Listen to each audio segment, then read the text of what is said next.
বাংলাদেশ থেকে পলাতক শেখ হাসিনার ছেলে সজীব অজেদ জয় সম্ভবত তার মায়ের সাথে দেখা করতে ভারতে যাচ্ছেন। ভারতীয় সংবাদ মাধ্যম নিউজ 18-এর প্রতিবেদন অনুযায়ী সজীব অজেদ জয় ভারতের রাজধানী দিল্লিতে যাবেন। সেখানে শেখ হাসিনা নির্বাসিত জীবনযাপন করছেন। ক্ষমতাচ্যুত হয়ে পালানোর পর দিল্লি হয় শেখ হাসিনার শেষ আশ্রয়। তবে হাসিনা দিল্লির কোন এলাকায় রয়েছেন সে বিষয়ে কোনো মন্তব্য করেনি ভারত। হাসিনার অবস্থান নিয়ে নাকানি চুবানি অবস্থা ভারতের। হাসিনাকে ভারত হজম করতে পারছে না, আবার উগরেও দিতে পারছে না। সম্প্রতি সজীব অজেদ জয় মার্কিন নাগরিকত্ব পেয়েছেন।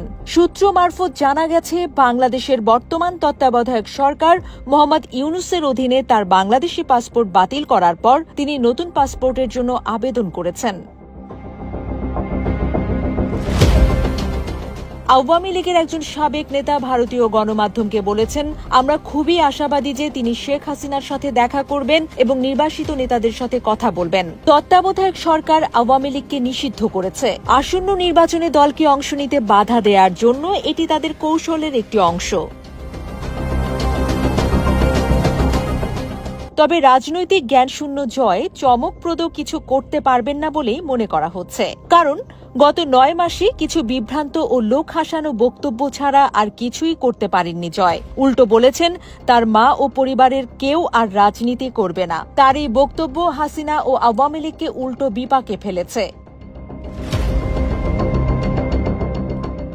আসল ঘটনা হল, আওয়ামী লীগ নিজের কর্মফলের কারণেই পালাতে বাধ্য হয়েছে। তাদের জনপ্রিয়তাও তলানিতে। সাধারণ জনগণ কোনোভাবেই তাদের মেনে নিচ্ছে না। তাদের জনরোষ কোনোভাবেই ছাড় দিচ্ছে না। আমজনতার আক্রোশের সামনেই তারা নাজেহাল। সজীব অজেদ জয়ের ভারত সফর নিয়ে রাজনৈতিক মহলে নানা আলোচনা চলছে।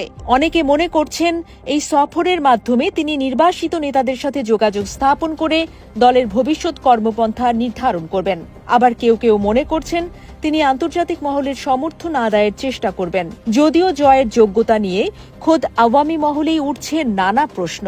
অনেকেই তাদের ভরসা করতে পারছে না। তবে এই সফরের আসল উদ্দেশ্য এখনো স্পষ্ট নয়। সজীব অজেদ জয় বা আওয়ামী লীগের পক্ষ থেকে এখনো পর্যন্ত কোনো আনুষ্ঠানিক বিবৃতি দেয়া হয়নি। আর ভারতও এই বিষয়ে মুখে কুলুপ আটকে আছে।